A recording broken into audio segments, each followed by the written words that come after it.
മാതൃഭൂമിയുമായി അദ്ദേഹത്തിന് പതിറ്റാണ്ടുകളുടെ ബന്ധമാണ് ഉള്ളത്.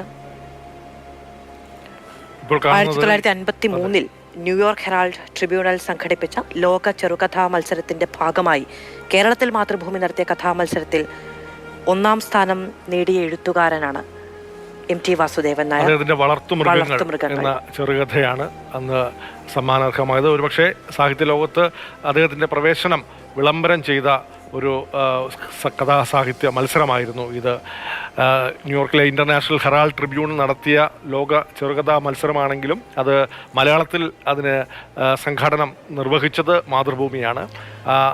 അവാർഡ് ആണ് അദ്ദേഹത്തിന് ലഭിച്ചത്, ലോക ചെറുകഥ പുരസ്കാരം. അതോടുകൂടിയാണ് MT എന്ന പേര് തന്നെ മലയാളത്തിൽ കൂടുതലായി ശ്രദ്ധ നേടുകയും അദ്ദേഹത്തിൻ്റെ തുടർന്നുള്ള സാഹിത്യ സബരിയ ആരംഭിച്ചതും. ആ തലക്കെട്ട് നോക്കൂ, 1ാം സമ്മാനം MT വാസുദേവൻ നായർക്ക്, 1ാം സമ്മാനം മിസ്റ്റർ MT വാസുദേവൻ നായർക്ക്.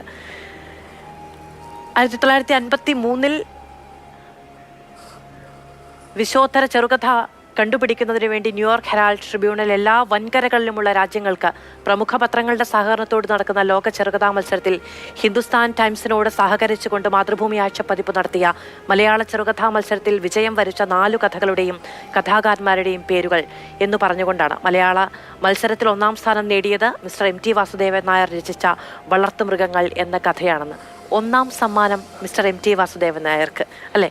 മലയാളം മനസ്സറിഞ്ഞു നൽകിയ മഹാകഥാകാരൻ എന്ന സമ്മാനം.